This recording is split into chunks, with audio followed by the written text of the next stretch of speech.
Hi good morning. അപ്പോൾ നമ്മുടെ ഇന്നത്തെ റെസിപ്പി ഒരു നല്ലൊരു സൈഡ് ഡിഷാണ്. നമ്മുടെ അപ്പത്തിനും ഇടിയപ്പത്തിനും ബ്രെഡിനും അതുപോലെ തന്നെ നമ്മൾ കഴിഞ്ഞ ദിവസം ഉണ്ടാക്കിയ നെയ്യ് പൂരിയുടെയും ഒക്കെ കൂടെ കഴിക്കാൻ പറ്റിയ നല്ലൊരു സൈഡ് ഡിഷാണ്. നമ്മൾ മത്തങ്ങ ഉപയോഗിച്ചാണ് ഈ ഒരു സൈഡ് ഡിഷ് ഉണ്ടാക്കുന്നത്. മത്തങ്ങയാണ് നമ്മുടെ മെയിൻ ഇൻഗ്രീഡിയൻറ്റ്. ബാക്കിയുള്ള വെജിറ്റബിൾസ് ഒക്കെ ചേർക്കുന്നുണ്ടെങ്കിലും മത്തങ്ങയുടെ ടേസ്റ്റാണ് നമുക്ക് കൂടുതലായിട്ട് കിട്ടുക. അപ്പോൾ എങ്ങനെയാണ് നമുക്ക് ഈ ഒരു മത്തങ്ങ പാൽക്കറി തയ്യാറാക്കുന്നത് നോക്കാം. നമുക്ക് നമ്മുടെ ഇൻഗ്രീഡിയൻസ് നോക്കാം. നമ്മളിപ്പോൾ 1/4 കിലോ മത്തങ്ങ എടുത്തിട്ടുണ്ട്. മത്തങ്ങയിലേക്ക് വേണ്ട കാര്യങ്ങളാണ് ബാക്കി പറയുന്നത്. 2 ക്യാരറ്റ് എടുത്തിട്ടുണ്ട്. 1 ക്യാരറ്റ് മതി എന്നുണ്ടെങ്കിൽ 1 ക്യാരറ്റ് എടുക്കാം. 1 ക്യാപ്സിക്കം എടുത്തിട്ടുണ്ട്. ചെറിയ സവോള ആയതുകൊണ്ട് 3 സവോള എടുത്തിട്ടുണ്ട്. 1/2 കപ്പ് ഗ്രീൻ പീസ് എടുത്തിട്ടുണ്ട്. പിന്നെ ഇതിലേക്ക് നമുക്ക് ക്യാപ്സിക്കത്തിന് പകരം കോളിഫ്ലവർ ചേർക്കാം, ഉരുളക്കിഴങ്ങ് ചേർക്കാം. പക്ഷേ ഏറ്റവും ടേസ്റ്റ് നമ്മൾ ഉരുളക്കിഴങ്ങ് ചേർക്കാതെ ഉണ്ടാക്കുന്നതാണ്. ഞാനപ്പോൾ നിങ്ങളുടെ കയ്യിൽ ഉരുളക്കിഴങ്ങ് ഉണ്ടെന്നുണ്ടെങ്കിൽ ഉരുളക്കിഴങ്ങ് ചേർക്കാം, ഇല്ലെങ്കിൽ ചേർത്തില്ലെങ്കിലും കുഴപ്പമില്ല എന്ന് വെച്ചിട്ട് പറഞ്ഞതാണ്. അപ്പോൾ ആദ്യം നമുക്ക് മത്തങ്ങയും ക്യാരറ്റും ഒക്കെ ഒന്ന് കട്ട് ചെയ്തെടുക്കാം. അതുപോലെ തന്നെ സവോളയും നീളത്തിൽ സ്ലൈസ് ചെയ്തെടുക്കാം. ഓരോന്നും കട്ട് ചെയ്ത് കഴിഞ്ഞിട്ട് നമുക്ക് ബാക്കിയുള്ള കാര്യങ്ങൾ പറയാം. നമ്മൾ നമ്മുടെ ക്യാരറ്റും മത്തങ്ങയും ഒക്കെ കട്ട് ചെയ്തെടുത്തിട്ടുണ്ട്. മത്തങ്ങ ഈ ഒരു വലിപ്പത്തിലാണ് കട്ട് ചെയ്തെടുത്തിട്ടുള്ളത്. ഒരുപാട് ചെറിയ പീസായിട്ടല്ല, വലിയ പീസുമായിട്ടല്ല, ഒരു മീഡിയം വലിപ്പത്തിൽ. അതുപോലെ തന്നെ ക്യാരറ്റും കുറച്ച് തിക്കായിട്ടാണ് കട്ട് ചെയ്തെടുത്തിട്ടുള്ളത്. പിന്നെ നമ്മൾ ക്യാപ്സിക്കം ചെറിയ ക്യൂബ്സ് ആയിട്ട് കട്ട് ചെയ്തെടുത്തിട്ടുണ്ട്. അതുപോലെ തന്നെ സവോള 3 എണ്ണം നീളത്തിൽ കനം കുറച്ച് കട്ട് ചെയ്തെടുത്തിട്ടുണ്ട്. അപ്പോൾ ആദ്യം നമുക്ക് ഈ ഒരു കാര്യങ്ങൾ വേവിക്കാൻ വയ്ക്കാം. ക്യാപ്സിക്കം ചേർക്കണ്ട. ക്യാപ്സിക്കം ചേർത്തിട്ടുണ്ടെങ്കിൽ ഓവർ കുക്കായി പോകും. അപ്പോൾ നമുക്ക് മത്തങ്ങയും ക്യാരറ്റും നമ്മുടെ ഗ്രീൻ പീസും ചേർത്തിട്ടാണ് വേവിക്കാൻ വയ്ക്കുന്നത്. നമ്മൾ കുക്കറിലേക്ക് നമ്മുടെ മത്തങ്ങ കട്ട് ചെയ്തത്, അതുപോലെ തന്നെ ക്യാരറ്റ് കട്ട് ചെയ്തത്, പിന്നെ നമ്മുടെ ഗ്രീൻ പീസ് ഇത്രയും ചേർക്കുന്നുണ്ട്. ഇതിലേക്ക് ആവശ്യത്തിന് ഉപ്പ് ചേർക്കാം. ഇനി നമ്മളിതിലേക്ക് ചേർക്കുന്നത് തേങ്ങാപ്പാലാണ്. തേങ്ങാപ്പാൽ ഓപ്ഷണലാണ്. എന്താണെന്ന് വെച്ചാൽ തേങ്ങാപ്പാലിലല്ലാതെ വെള്ളം ചേർത്ത് വേവിച്ചിട്ട് ലാസ്റ്റ് കുറച്ച് തേങ്ങാപ്പാൽ മാത്രം ചേർത്താൽ മതി എന്നുണ്ടെങ്കിൽ അതുപോലെയും ചെയ്യാം. ഞാനിപ്പോൾ തേങ്ങാപ്പാലിലാണ് വേവിക്കുന്നത്.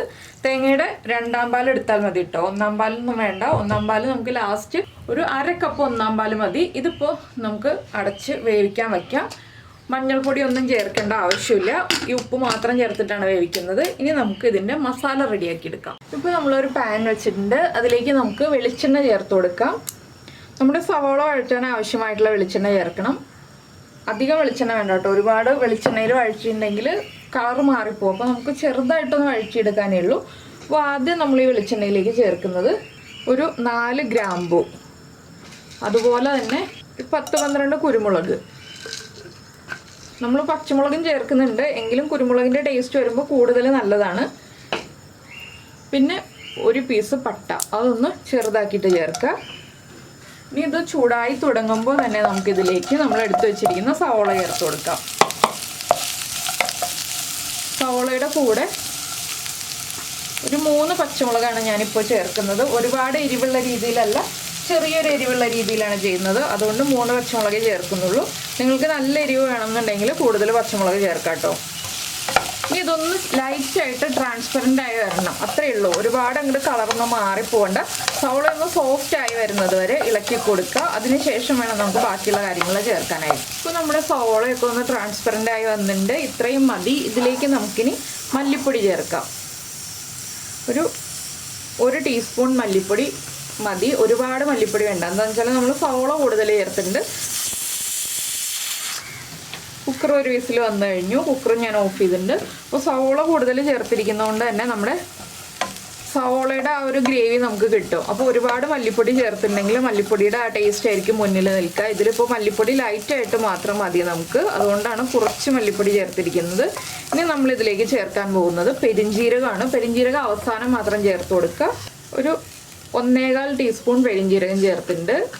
ഇനി നമുക്കിത് നന്നായിട്ട് ചൂട് മാറി വരുമ്പോൾ മിക്സിയുടെ ജാറിൽ അരച്ചെടുക്കാം. അരയാൻ ബുദ്ധിമുട്ടാണെന്നുണ്ടെങ്കിൽ മാത്രം കുറച്ച് വെള്ളം ചേർത്ത് അരയ്ക്കാം. മാക്സിമം നമ്മൾ വെള്ളം ചേർക്കാതെ തന്നെ അരയ്ക്കാൻ ശ്രമിക്കാം കേട്ടോ.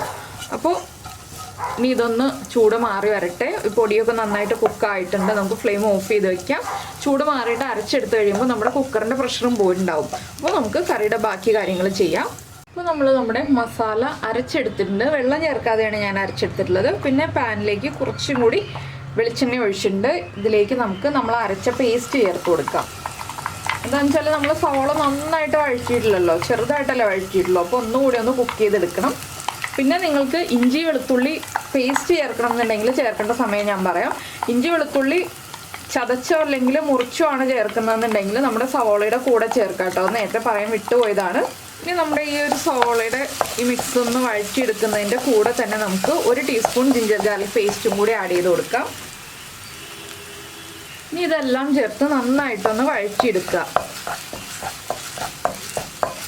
അപ്പോൾ മിക്സിയിൽ അരയ്ക്കുമ്പോൾ 1-2 പ്രാവശ്യം ഒന്ന് ഇളക്കി കൊടുത്തിട്ടുണ്ടെങ്കിൽ നമുക്ക് വെള്ളം ചേർക്കാതെ തന്നെ അരച്ചെടുക്കാം. പിന്നെ ബുദ്ധിമുട്ടാണെങ്കിൽ മാത്രം ഞാൻ നേരത്തെ പറഞ്ഞതുപോലെ വെള്ളം ചേർത്ത് അരയ്ക്കാം. ഇനിയിപ്പോൾ ഇതൊന്ന് നന്നായിട്ട് കുക്കായി വരണം. ആ ജിഞ്ചർ ഗാർലിക് പേസ്റ്റിൻ്റെ റോ ടേസ്റ്റൊക്കെ ഒന്ന് മാറി വരുന്നത് വരെ നമ്മളൊന്ന് ഇളക്കി കൊടുക്കുക. ഇതിലേക്ക് നമുക്ക് കറിവേപ്പിലയും കൂടി ചേർത്ത് കൊടുക്കാം. ഇനി നമ്മളിതിലേക്ക് ചേർക്കാൻ പോകുന്നത് എന്താണെന്ന് വെച്ചാൽ ക്യാപ്സിക്കമാണ്. ക്യാപ്സിക്കത്തിന് ഒരുപാട് കുക്കിംഗ് ടൈം ഇല്ലല്ലോ, അതുകൊണ്ട് നമ്മൾ ഈ ഒരു മസാല വഴറ്റുന്നതിൻ്റെ കൂടെയാണ് ക്യാപ്സിക്കവും കൂടി ചേർത്തിട്ട് കുക്ക് ചെയ്യാൻ പോകുന്നത്. അപ്പോൾ ജിഞ്ചർ ഗാർലിക് പേസ്റ്റ് ഒന്ന് കുക്കായി തുടങ്ങിയിട്ടുണ്ട്. ഇതിലേക്ക് നമുക്ക് കട്ട് ചെയ്ത് വെച്ചിരിക്കുന്ന ക്യാപ്സിക്കം ചേർക്കാം.